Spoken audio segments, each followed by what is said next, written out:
अस्सलाम वालेकुम। वीडियो में आपके साथ शेयर करूंगा कि अपने चिकन्स के अपने बर्ड्स के मसाइल को ठीक करने के हवाले से आपके पास कौन कौन सी अद्वियात मौजूद होनी चाहिए ताकि किसी भी इमरजेंसी में बवक्त ज़रूरत फिल फौर किसी की मदद के बगैर हम अपने चिकन्स के मसाइल को देखते हुए उन्हें ठीक कर सकें।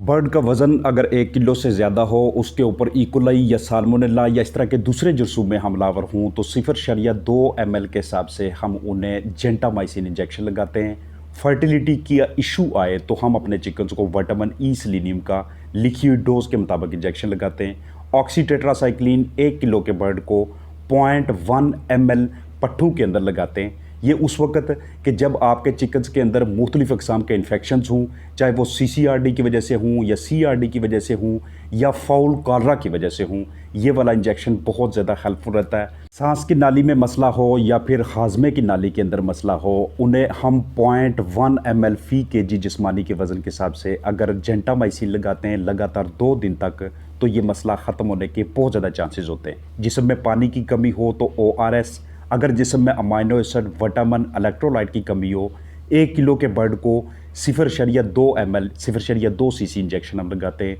अगर पट्ठों में कमज़ोरी हो हमारे चिकन्स की, जिस्मानी वज़न 1 किलो या इससे ज़्यादा हो, तो उसमें विटामिन बी कम्प्लेक्स लगातार 3 दिनों में रोज़ाना 1 इंजेक्शन हमें रिजल्ट्स देता है। अगर हमारे चिकन्स के किसी वजह से गुर्दे कमज़ोर हो जाते हैं, काम सही तरह से नहीं करते, तो उस सूरत में हमें उनकी फ्लशिंग करना पड़े तो लिप्टोरन प्लस जैसा प्रोडक्ट यूज़ कर सकते हैं। इलेक्ट्रोलाइट्स के सोर्स के तौर पे इलेक्ट्रोम्यून यूज़ करें तो उसकी ये रेशो होगी, जिसम में टॉक्सिन हो, जिसम में फंगस हो, उसे बाहर निकालना हो तो 1 किलो खुराक में 3 ग्राम कॉपर सल्फेट या 1:20 की रेशो से पानी में इसे शामिल कर सकते हैं। सांस के मसाइल को ठीक करने के लिए 1:4 की रेशो से या 1:8 की रेशो से आप आर्सेल 1 सुपर की छोटी पैकिंग परचेज़ कर सकते हैं। जिगर के मसाइल हों उसके लिए आप टोनी लीवर यूज़ करें, जेटी पार यूज़ करें, एवी लीवर यूज़ करें। ऊपर लिखी हुई जो रिकमेंडेड डोज होगी और जितना दुरानिया होगा उतना आपने यूज़ करना है। इलेक्ट्रोलाइट्स की कमी के लिए अगर आपके पास इलेक्ट्रोमिस जैसे इलेक्ट्रोलाइट्स मौजूद हैं तो इन्हें भी आप ऊपर लिखी हुई रिकमेंडेड डोज के मुताबिक यूज़ कर लेते हैं। किसी किस्म का स्ट्रेस हो, किसी किस्म का तनाव हो आपके चिकन्स के ऊपर,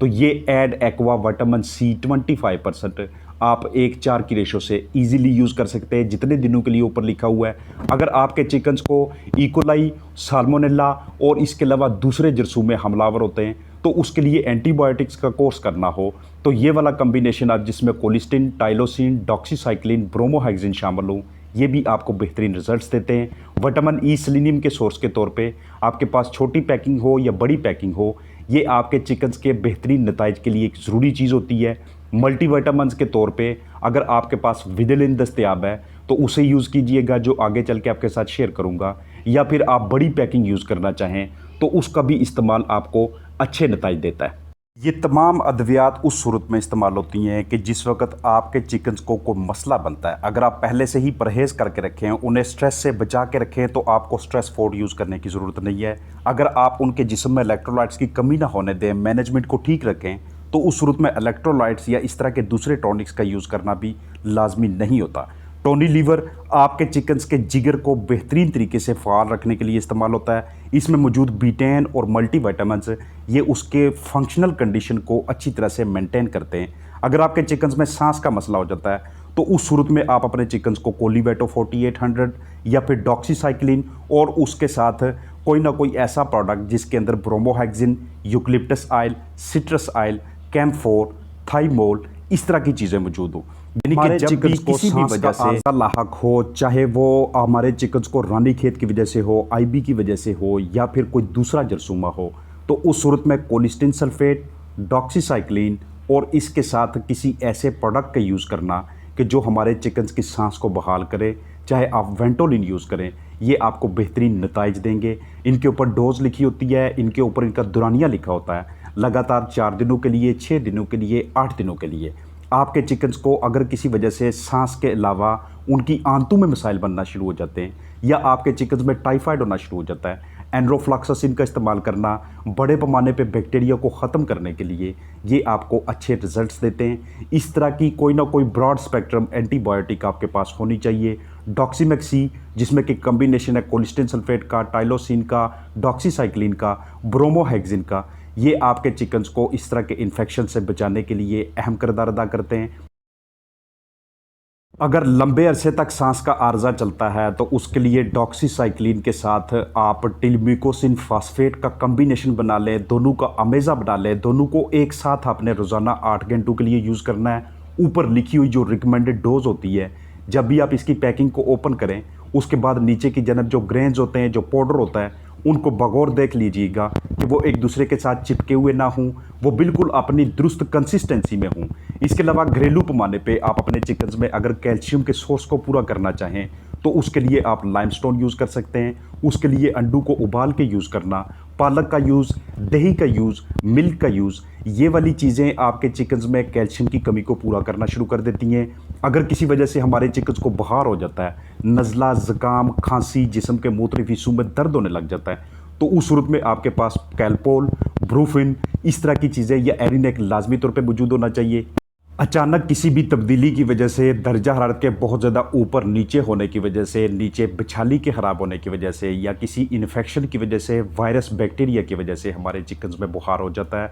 उन्हें ठीक करने के लिए ये पहले वाले प्रोडक्ट्स इस्तेमाल करने हैं। अगर आपके चिकन्स को आइज़ की प्रॉब्लम्स होती हैं तो उस सूरत में एरिथ्रोसिन का यूज़ करना, साथ पायोडीन ज़ख्मों को धोने के लिए, ऊपर की जानब ऑइंटमेंट लगाने के लिए पॉलीफेक्स जैसी क्रीम दस्तयाब रखना, ये आपके चिकन्स की रिकवरी में अहम किरदार अदा करते हैं। आपके पास ग्लूकोज का सोर्स मौजूद होना चाहिए ताकि किसी भी वक्त आपके चिकन्स को एनर्जी की ज़रूरत पड़े तो आप उन्हें ग्लूकोज या इस तरह की दूसरी चीज़ें फौरी तौर पे प्रोवाइड कर सके। 250 ग्राम खुश्क दूध, ड्राई मिल्क, वे पाउडर आप एक बैग में तब यूज़ करते हैं कि जिस वक्त आपके चिकन सही तरह से फीड ना खा रहे हों, उसके पीछे वजह कोई भी हो। आप अमाइनोफाइलिन का यूज़ करें, एदालिन का यूज़ करें, वेंटोलिन का इस्तेमाल करें या कोई भी इस तरह का सिरप, ये आप अपने चिकन्स में तब यूज़ करते हैं जब किसी वजह से, गर्दो गुबार की वजह से या मुख्तलिफ जरसूमों की वजह से हमारे चिकन्स का निज़ाम तनफ़्फ़ुस ख़राब होना शुरू हो जाता है और निज़ाम तनफ़्फ़ुस में मौजूद जो मुख्तलिफ अज़ा होते हैं वो मुतासर होना शुरू हो जाते हैं। ये हाइड्रिलिन,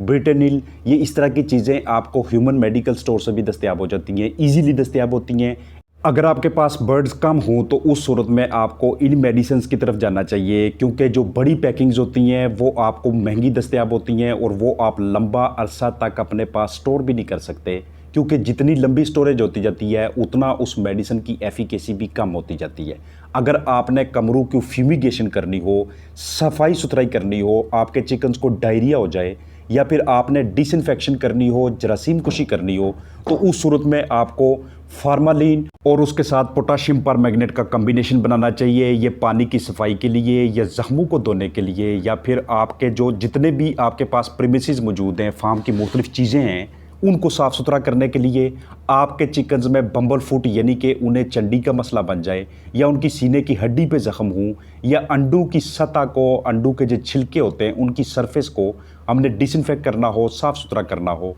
तो उसके लिए आप अपने चिकन्स में पोटाशियम परमैंगनेट के साथ फार्मालिन का यूज़ करके ये तमाम नताइज ले सकते हैं। इसे आप स्प्रे फार्म में भी यूज़ कर सकते हैं, पानी के अंदर भी, और फ्यूमिगेशन यानी कि धुएँ की फार्म में भी इस्तेमाल करके इससे रिजल्ट्स ले सकते हैं। इसका आपस में कम्बिनेशन बनाना, एक दूसरे के साथ जुड़ना, ये फौरी तौर पे ऐसी गैस रिलीज़ करता है कि जिसने ज़बरदस्त तरीके से जरासीम कुशी करनी होती है, फौरी तौर पे आपने वहाँ से हट जाना है, क्योंकि ये आपकी आइज़ के लिए, ये पलकों के लिए ठीक नहीं होता है। इससे निकलने वाली जो गैस होती है ये कंजंक्टिवा को बहुत जल्द ऐसी कंडीशन में लेके आ जाती है कि वहाँ पे सोजिश होना शुरू हो जाती है। इसलिए जैसे ही ये एक्शन आप परफॉर्म करें,